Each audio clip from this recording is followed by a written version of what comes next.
এক বেডি আর কি আরো জোরে বলেন, ফোলা মারা গেছে আর কি। মারা যাওয়ার পরে কবরও দিস। ফোলা একমাত্র ফোলা, মানে এত বেশি আজুদ্দার ফোলা আর কি, দরদের ফোলা। কবর দেওয়ার পরও ফোলারে বলতে পারে না। প্রত্যেক দিন খাওয়া দাওয়া, শুধু খাওয়ার সময় হয়তো ঘরে আসে, বাকি সময় কবরের কাছে যায়, শুধু কবর ধরে কাঁদে কাঁদে আর বলে, ও জাদু রে তুই গেলি মারে নিলি না রে। কিয়া জাদু রে, নোয়াখালীর ভাষায় জাদু রে তুই গেলি, আর ভাই জোরে বলে না, জাদু রে তুই গেলি। চলতেছে তো চলতেছে, আর কবর রে জাদু রে তুই গেলি মারে নিলি না রে, জাদু রে তুই গেলি চলে। পুরুষদের মন একটু শক্ত আছে কেন, ও স্বামী কিরে তীরে যা বুঝায়, আল্লাহ এক ফুট নিচে, আল্লাহ ইচ্ছা করলে তো আরো 10 ফুটও দিতে পারে না, এই তীরে ওয়াজে ধরে না, ওয়াজে গিয়া ধরে না। ও মনে করছে কিছু হয়েছে আর কি, তো মসজিদের ইমাম সাহেবের কাছে গেছে। হুজুরা সালাক শুনেন, ইমাম সাহেবরা দেখো, হুজুর আমার ম্যাডামের এই অবস্থা, ঠিক আছে, ম্যাডাম পোলাগা মরে গেছে, 2-4 দিন আমিও কান্নাকাটি করছি, একমাত্র আজুদ্দার ফোলা চলে গেছে, এটির যায় না, এটি শুধু সারাক্ষণ কবরের কাছে। কোনো তাবিজ টাবিজ আছে নাকি, তাবিজ দেন যাতে আমার বোগা কাটা কি হয়। তাবিজ আছে একটা, কি তাবিজ, একটা কাজ করতে হবে আপনার। সে তো দুপুরবেলা খাওয়ার পরে চলে যাইব, যাই তো সে তো ওইখানে বিলাপ করবে, কান্নাকাটি করবে, আপনি এর আগে একটু ওইখানে যাবেন। গেলাম, ওইখানে কোনো গাছ আছে না, আছে, ও আপনি সে যাতে না দেখে এমনভাবে গাছের উপরে উঠে যাবেন। ঠিক মাগরিবের সময় সে যখন আবার বলে উঠবে, ও জাদু রে তুই গেলি মারে নিলি না রে, জাদু রে তুই গেলি, ওই মুহূর্তে আপনি উপর থেকে একটু মৃদু আওয়াজে বলবেন, নিয়ম।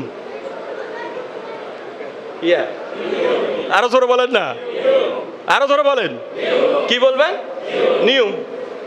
হুজুর তো এটা করলে কি ঠিক হয়ে যাবে, বলি দেখেন না, করি দেখেন না। হুজুরের তাবিজ দিচ্ছে, চলে গেছে।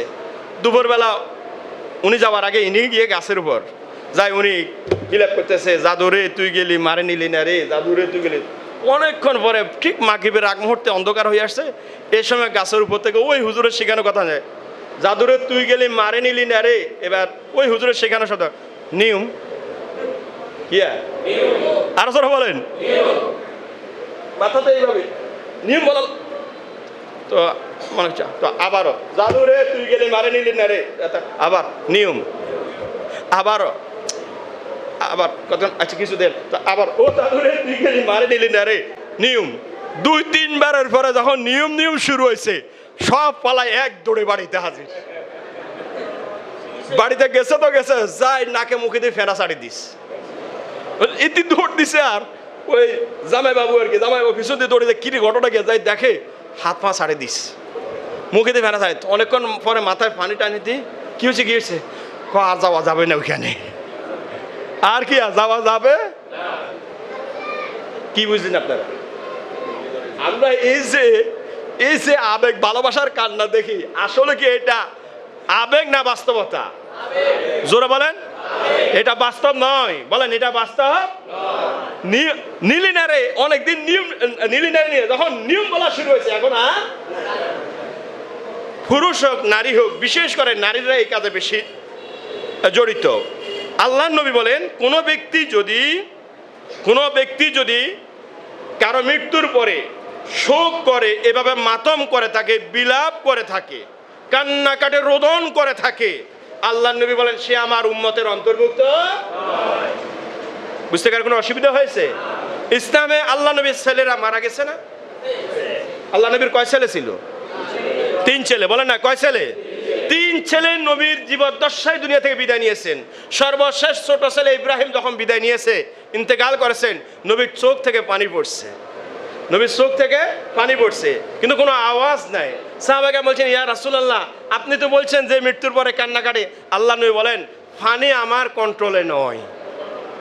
সুবহানাল্লাহ বলেন না, এটা আমার কন্ট্রোলে নয়। এটা কার কন্ট্রোলে? আল্লাহর কোন, এটা বের হয়ে গেছে। কিন্তু আমার যেটা, আমি সেটা কন্ট্রোল করেছি। বিলাপ করা যাবে না, রোদন করা যাবে না, তারপরে যাই কি বলে এই মাতম করা যাবে না, এটা ইসলামে নিষেধ। বলেন এটা ইসলামে কি? যারা এই কাজ করে, বলেন যারা এই কাজ, অনেক মহিলারা, পর্দার মা বোনেরা আছে, মহিলারা তো অনেক সময় স্বামী মারা গেলে স্বামীরে এমন বিলাপ করতে হতে স্বামীরে বাবা ডাকি দেয়। আমার জানা আছে, আমি তো নোয়াখালীর ছেলে। কাঁদতে কাঁদতে কি বলে, বাবারে মরছে জামাই, স্বামী মরছে গিয়া, বলে গিয়া বাবা। পরে যাই জিজ্ঞাসা, কি বলছো? কি কইছি আমি জানি না, কি কইছি আমি জানি না। আচ্ছা বলেন, স্বামীর বাবা রাখলে কি অবস্থা হবে? যাক, আল্লাহ আমাদেরকে বুঝার তৌফিক দান করুন।